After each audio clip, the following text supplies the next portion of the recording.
Howdy, partners, and welcome to the Howdy Partners podcast. Today we have Katie Bentz. Katie, tell us about yourself, where you work, and the types of partners that you work with today. Yeah. So echoing what Tom said, I'm so excited to be able to chat with you both. We all used to work together at Vidyard, my first career in partnerships, and definitely learned a lot from these two. So excited to share some of my knowledge now. A lot of which kind of started with working with Tom with a bunch of our partners. So today I work at Aircall, which is a cloud-based phone system. I work with channel partners, so specifically partners in the e-com space, agencies, BPOs, and then also a majority of HubSpot partners. So my portfolio is a mix of both right now. And yeah, it's been about 9 months now, I think, that I've been there. So learning lots, but definitely applying a lot of what I learned at my role at Vidyard here. So happy to be here. Heck yeah. And today we're going to be talking about positioning with your partners. This is a topic that I feel people do get wrong. They either, focus too much on themselves or they, don't develop the joint value proposition well enough. But Katie, I'd love your perspective on why is positioning important for your partners to understand when you're working with them in any motion, whether it's co-sell, co-marketing. Why is that positioning piece so important? Yeah, great question. I think our partners, especially agencies, really need to build and maintain like a really large amount of trust with their clients, especially when they have them on an ongoing retainer. So they need to make sure that everything that they do is in the best interest of that client. They never want to come across as, just pushing a product to get commission, things like that. So helping your partners determine when is the best time and place to recommend your product that it's very organic and helps them maintain that trust is really important. For example, I work with a lot of HubSpot agency partners, and I know that their core product and services are always going to be around HubSpot. But then I am very transparent with them and acknowledging that. But then I'm making sure that they understand, okay, first you're going to implement HubSpot, but then you're going to implement these supporting technologies. Let's figure out what those look like and when the best time is to recommend them. And I think like remembering that not every technology needs to be implemented right away. So help your partners determine like what are the month 1 technologies, month 3, month 6. If HubSpot needs to be implemented first, then like when does it make sense to implement something like Aircall or vice versa, and kind of splitting the tech stack between essential versus nice to have will help them map out where they should be recommending them. So all in all, I think like this is something that Tom and I really focused on, and I'm continuing to focus on in this role. And at the end of the day, it's like helping your partners keep that trust with their clients and make it very organic. Yeah, and I think the important piece to pull away from that is you didn't necessarily say you're just telling them how to pitch it. It's the positioning, which I think is maybe one step above pitching, where it's like not just the why you would pitch it to the client and the value that they would get. It's the when, and the positioning really focuses on the customer and when is most important. How can they think about it? That's I think another piece where it's a lot of partner managers, they think, how can I get these partners to pitch my product? They don't think about how can I help these partners to understand where this product lies in the greater tech stack and the customer journey. So let's dive into some of the tactics that you mentioned that you and Tom have done this before. So what are some of the things that you do, let's say for you're meeting with a partner maybe for the first time and you're going to start the conversation around positioning? What are some tactics that you employ? Yeah, so I think like first off, understand what technology they're already recommending and when. So that's, usually pretty easy to find on their website or during the discovery process before they even sign on, but then dig into what does their actual discovery and sales process look like. So something that Tom and I used to do and what I want to do now is like get them to actually walk you through what their deck looks like.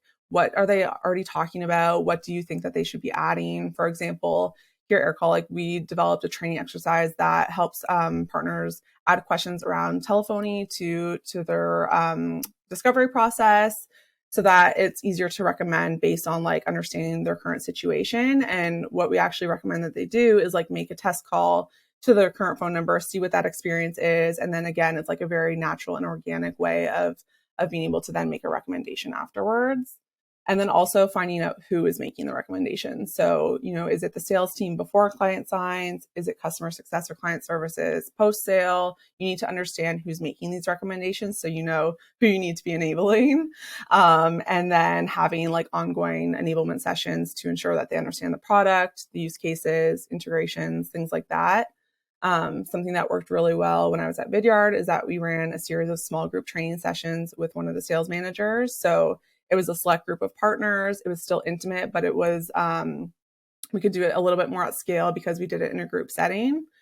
And then I think another big piece is helping them understand the competitive landscape. So especially if the CRM or help desk that they're recommending today have like a native version of your software, teach them when they should be recommending it. And so as an example, I work with a lot of e-commerce partners that work with Gorgeous. Gorgeous has a basic native dialer.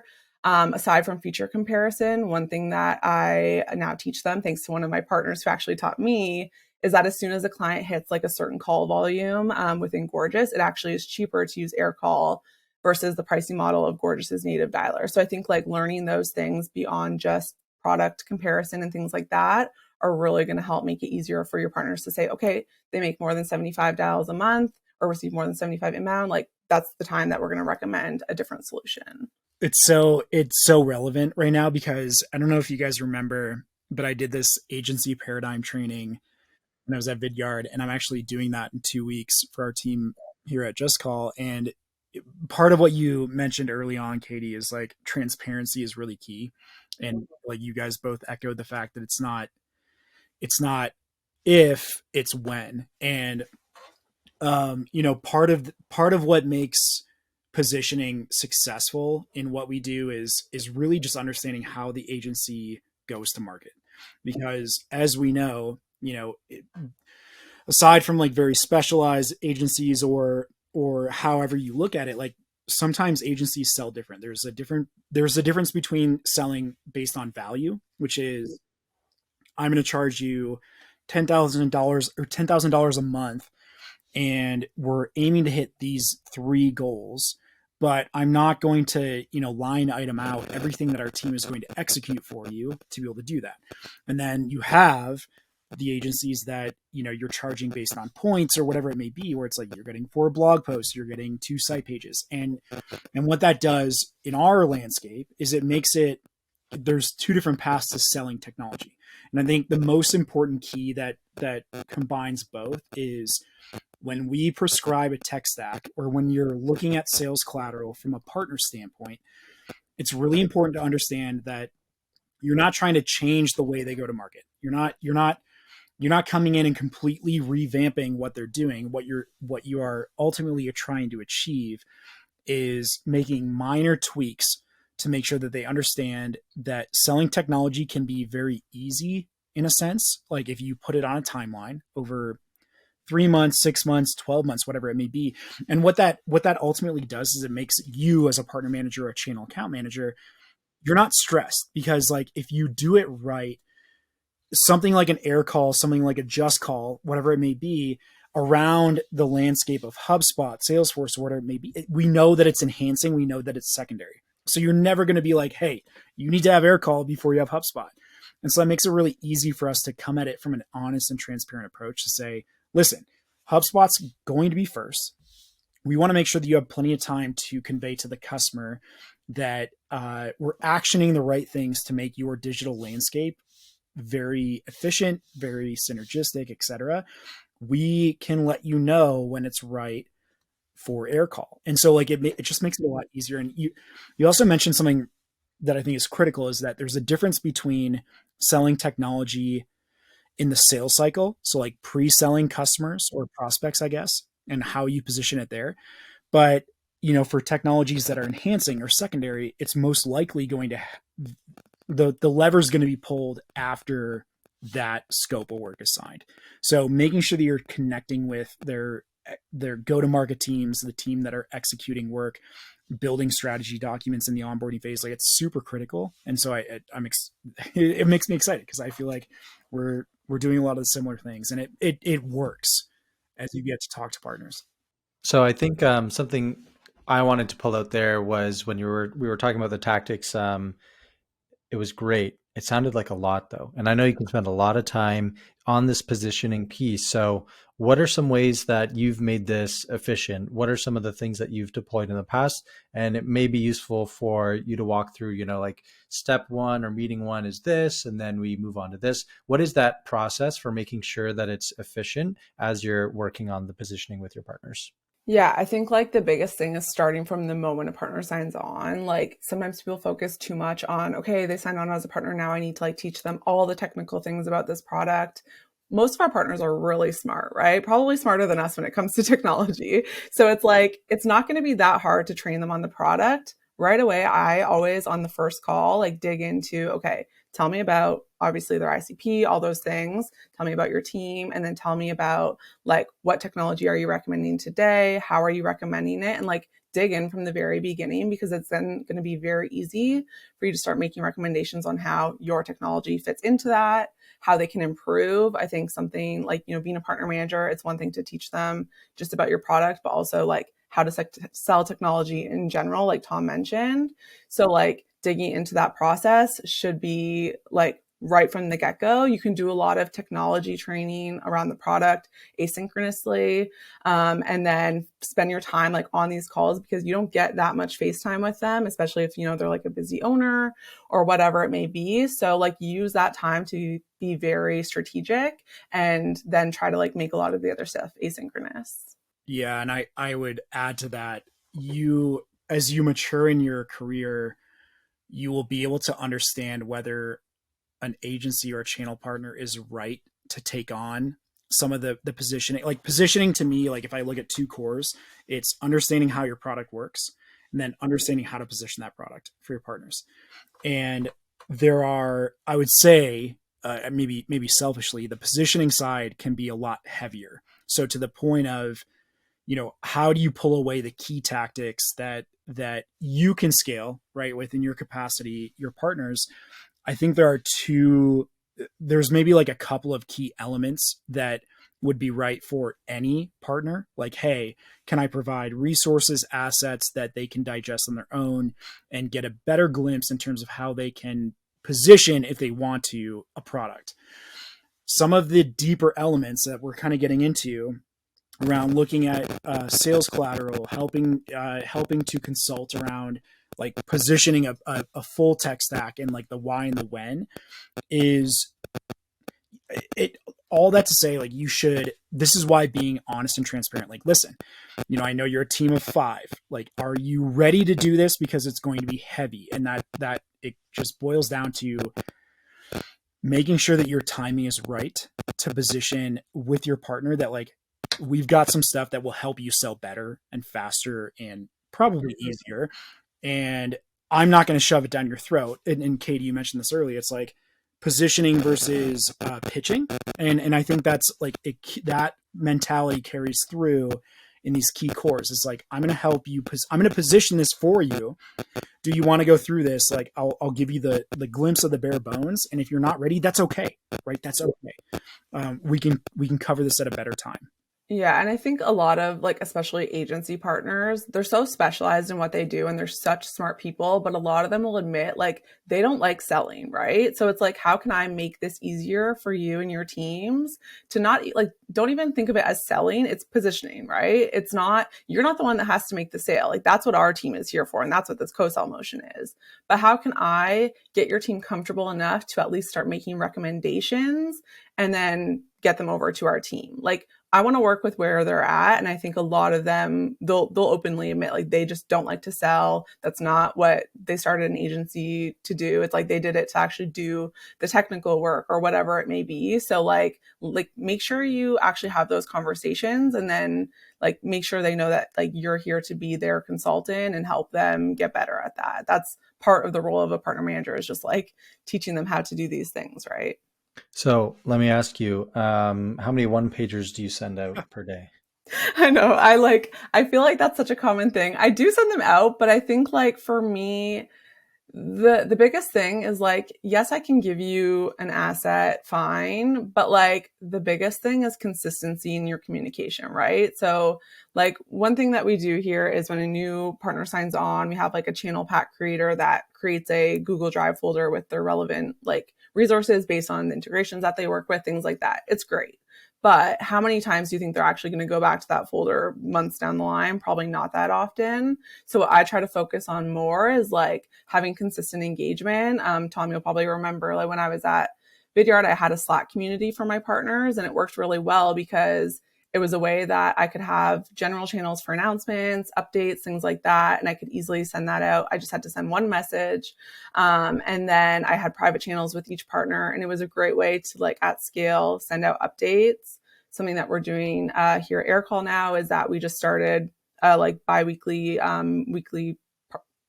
partner digest email where all the partner managers take turns like writing out templates on product features, spiff updates, things like that.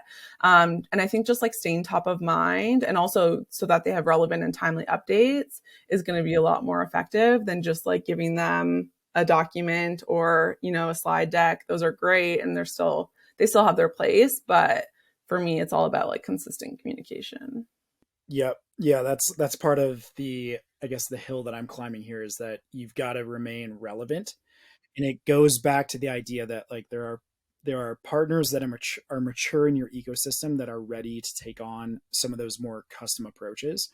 And I guess one thing that I would state to the audience is that positioning, although I mentioned before, like you can have a very consistent approach in how you develop and deliver the best way to position, it's still very advanced. Like it's something where it's not for the agencies that aren't willing to put in the time with you, because to Katie's point, you know, being able to help, this is where a partner manager or just a partner professional in general, their role expands, because the exercise to help them position properly is much more around building trust, you know, the expertise and the knowledge to say like, I can extrapolate without demolishing the way you go to market. Like you're a surgeon in the fact that I'm going in fine tooth and comb and saying like these couple areas, I think we can help develop a little bit further.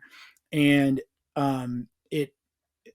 it goes beyond the continuous communications to some of your more like consistent partners. This is something that you have to get buy-in. You have to absolutely get buy-in from those partners that are ready to expand and excel. And I'll tell you, like the partnerships or channel partnerships or agencies that are going to jump on the ship are the ones that are willing to adapt.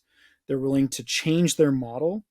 And the amount of partners I've talked to in the past 2 weeks that are like, hey, we're getting out of the content execution game because of the margins and just where we're heading. Like we're trying to get into more of the consulting approach. I'm like, ding, ding, ding. Like this screams the ability to help position and go down that path. So like there are several markers that you need to be aware of from a partnership relation standpoint that tells you they're willing to take this on and they're ready for it versus like, let's hold off. And yeah, aside from that, it's like keeping up with the Joneses and making sure that you're regular, you're keeping like your communications up, and they'll tell you when they're ready.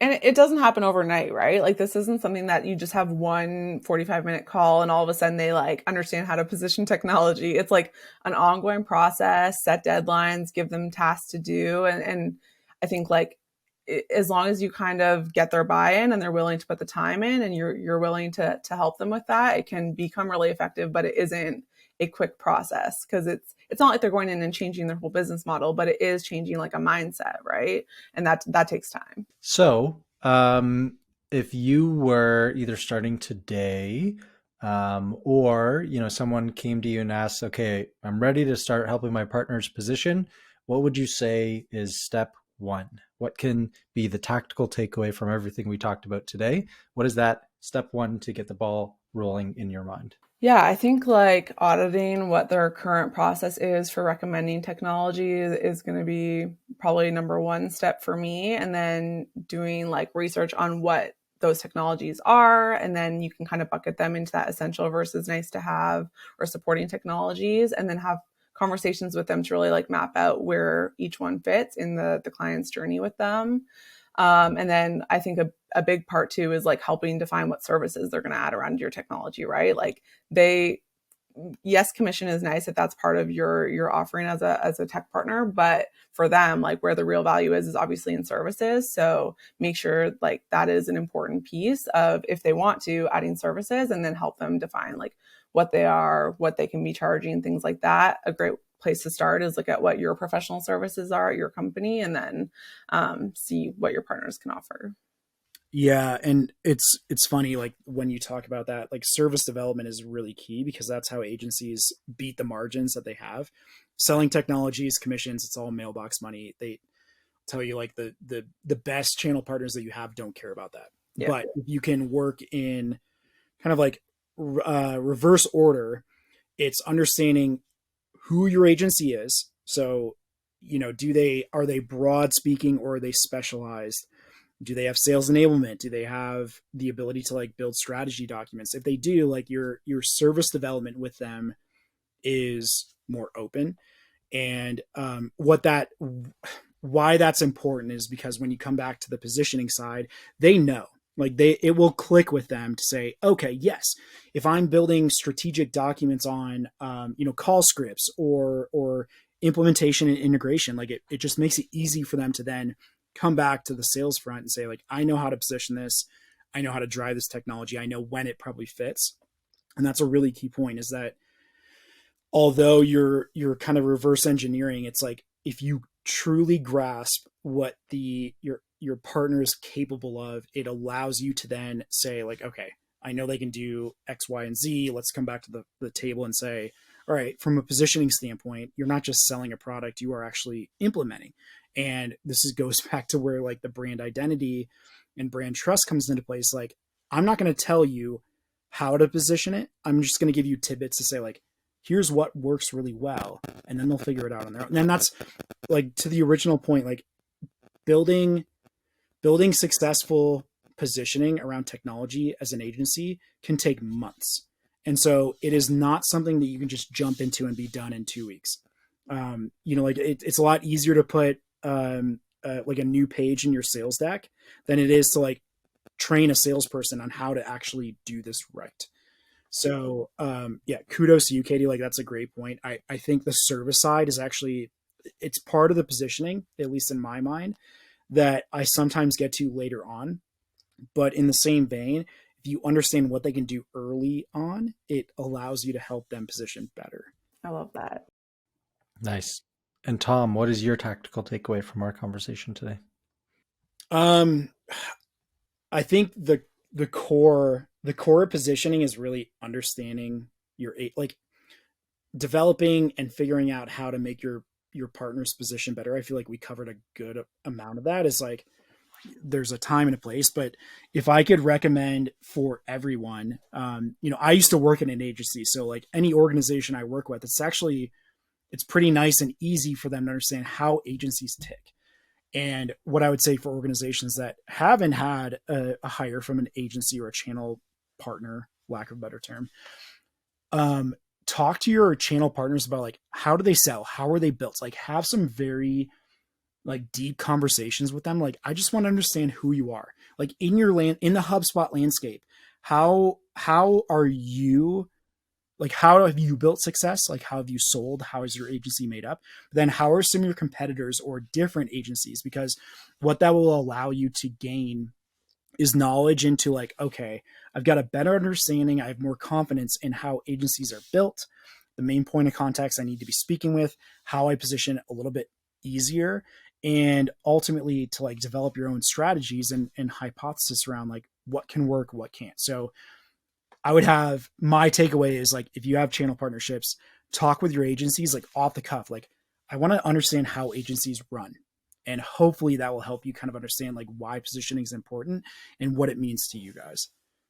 I'd also add, like, figure out where they want to go, because some people, like I have some partners who they're super happy with where they're at. They've got like a consistent retainer with a bunch of clients, and they don't want to like grow a ton. So it's like, okay, so you're not going to be bringing in a lot of net new referrals, but how can we then work on like an upsell strategy, right? versus some partners who are, have a small team, but they want to be like a team of 5x by the end of the year. It's like, okay, well, great. Like, how can I help you get there? Or maybe they want to like build their partnership. So maybe I can introduce them to a partner of ours, like another tech partner of ours. Sorry. So it's like, yes, figure out where they're at now, but also what do they want to look like by the end of the year? And that's going to help you help them. Amazing. Katie, thank you so much for your insights.